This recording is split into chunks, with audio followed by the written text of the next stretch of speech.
समपृष्ठरज्जु प्राणी। इन प्राणियों के शरीर में आधा देने वाला पृष्ठरज्जु रीढ़ की हड्डी पाई जाती है। सभी पृष्ठरज्जु प्राणी को एक ही संघ में समाविष्ट किया गया है। पृष्ठरज्जु प्राणी को 3 उपसंघों में बांटा गया है। पृष्ठरज्जु प्राणी संघ के महत्वपूर्ण लक्षण निम्नलिखित है।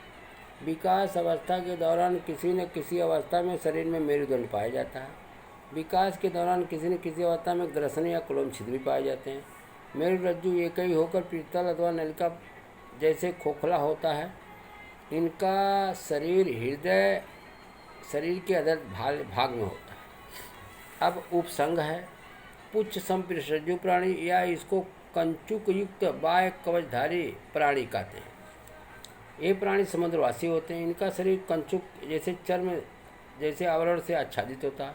इनमें इल्लियाँ या अभ्रक स्वतंत्र रूप से तैरती हैं।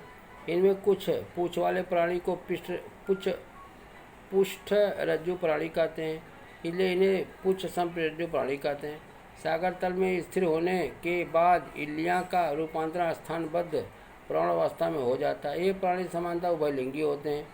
उभयलिंगी यानी मेल फीमेल दोनों एक ही में होते हैं। उदाहरण हार्डमानिया, डोलिओलम, आस्कोफ्लूरा इत्यादि। अब इसके बाद में शीर्ष पृष्ठरज्जु प्राणी।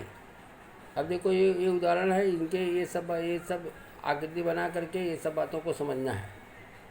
शीर्ष समपृष्ठरज्जु प्राणी, ये प्राणी छोटी मछलियों के आकार जैसे सागर के निवासी होते हैं। इनमें पृष्ठरज्जु शरीर की लंबाई इतना होता है। ग्रसनी बड़ी होकर कुलोम छिद्र हो जाता है। ये प्राणी एक लिंगी होते हैं जैसे आम्फिऑक्सस।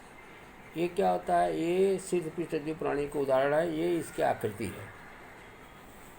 शीर्ष पृष्ठरज्जु प्राणी, इन प्राणियों के पृष्ठरज्जु नष्ट होकर उनका स्थान मेरुदंड विकसित हो जाता है। इनका शरीर सिर पूर्ण रूप से विकसित होता है। मस्तिष्क करोटी में सुरक्षित रहता है। अंतःकंकाल कष्ठमय अथवा अस्थिकमय होता है। कुछ समपृष्ठरज्जु प्राणी जबड़े रहित तो कुछ प्राणियों को जबड़े युक्त हो जाते हैं।